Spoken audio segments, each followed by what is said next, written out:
Hello, you guys. Welcome back to my channel.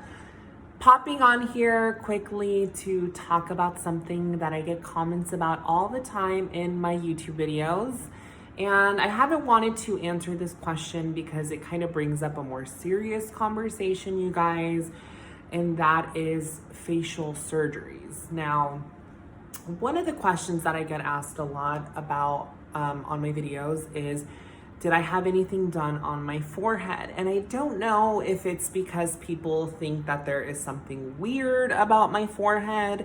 I don't know if people like it. I've gotten compliments on it. I've gotten some people saying that I look like I got botched. I don't know. But let me answer that question, you guys. So back in 2015, I went to Thailand for 3 months. And while I was in Thailand, a friend of a friend who was not a doctor and was not a nurse knew someone who injected filler into a lot of the trans women's faces, whether it was cheeks, chin, nose, forehead, etc., dolly eye, under the eye. But that is very, very popular in Thailand. I don't know if it's in all Asian places, but I know definitely in Thailand, it's a very, very big thing. Now, back in 2013, I had inquired about facial feminization surgery with my doctor, Toby Meltzer, in Scottsdale.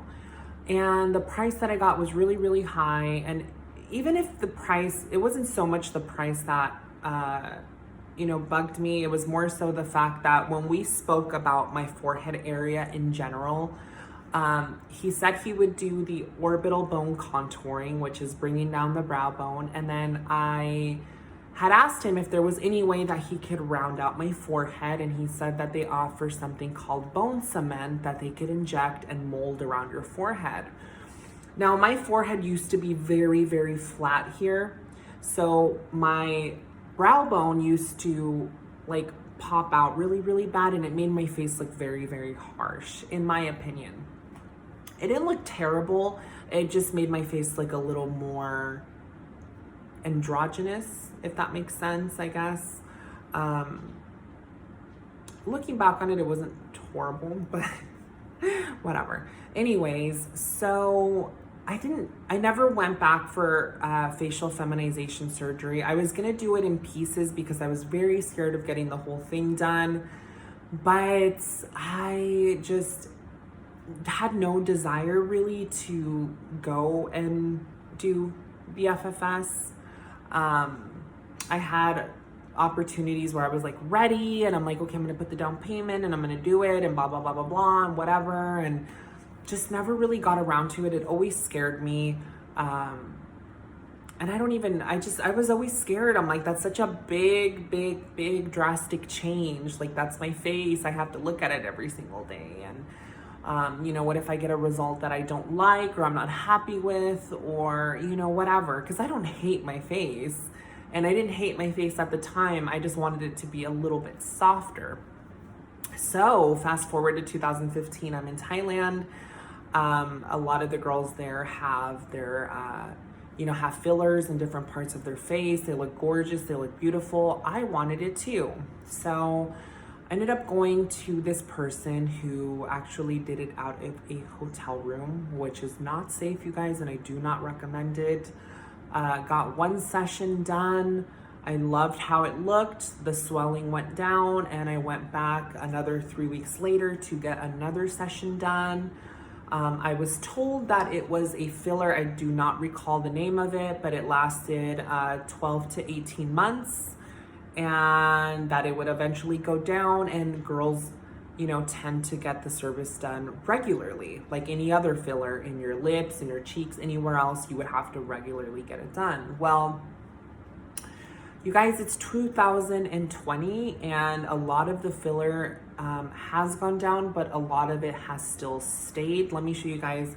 You can see my forehead, right here is where you can start to see that it's going down, that little crease right there. I get these little bumps right there as well.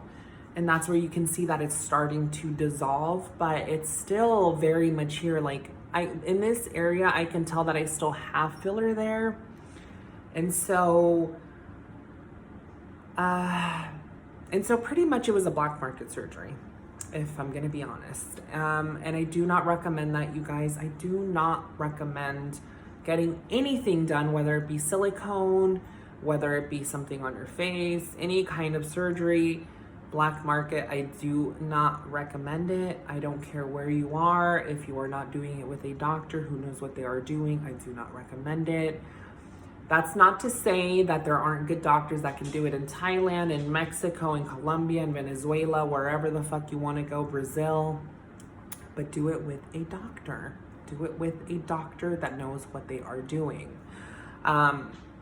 I do and I don't regret getting it done, because I would be a liar to say that I did not like the result that I got. But at the same time, I am scared, because I'm like, you know, this could come and bite me in the ass. What if I become allergic to it soon? What if one day my body just starts rejecting it? I don't even know what's in there. I don't recommend it. It's very, very scary. And, you know, looking back on it, I do wish I wouldn't have gone that route. I still wish I would have gotten my forehead done, but I wouldn't have gone that route, is what I'm saying, you know? That's like saying, like, you could wish to have a bigger butt and go to a doctor and get some implants done. Doesn't necessarily mean you would wish to go to some girl who does injections out of her fucking bedroom. You know what I'm saying? So I still wish that I would have gone, you know, to a professional. So wanted to answer that question because I get it pretty often. And there's been some people who have made like nasty remarks about it, and then other people that are like, oh my God, your forehead looks so pretty. Did you get something done on it? Wah, wah, wah, wah, wah. If you go back into my older videos from like when I had my orchiectomy done, that was pre-filler. And that is the only place in my face that I have had filler done. The only things I've had done in my face, you guys, I'm gonna be completely honest, is filler in my forehead. I had rhinoplasty back in 2012, I believe. And I got buccal fat pad removal here, and then I got lipo down here. So fat removal, nose and forehead, and I do not recommend going to someone to get filler shots, someone who doesn't know what they're doing. Let me just say that again so people don't think that I'm like, you know, saying, go and do this, go and get your face done. I'm not saying that. I'm not saying that at all. Go to a professional, you guys. Trust me. Think of the long term. You're gonna regret it if you do something risky. It's gonna come back and bite you in the ass. It's not good. Be very, very safe. I know a lot of us, sometimes we feel strapped for cash, or we don't have the resources to go and get everything we want done. And sometimes there are cheaper options, which are not always the better option. You get what you pay for. And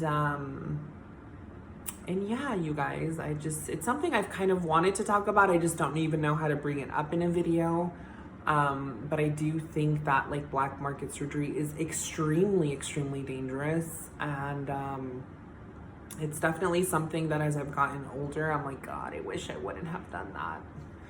Wish I wouldn't have done that. I wish I wouldn't have done that. So yeah, anyways, be really safe, girls. Don't rush, please, please, please, especially you young girls. When it comes to silicone and body injections and face injections and all of that, be really, really, really safe. It's not, it's better to have a little booty than to not have a life. And sometimes you can have, I've seen girls that have had silicone in their body for 20 years and then all of a sudden one day infection and they're rushing to doctor to get it scraped out. Be very careful, you guys. Be very, very, very, very careful. Very careful. Anyways, I love you guys. Stay safe. Wash your hands. I hope we all come out of quarantine a little bit better than we went in. And I will see you guys all soon. Bye. Damn.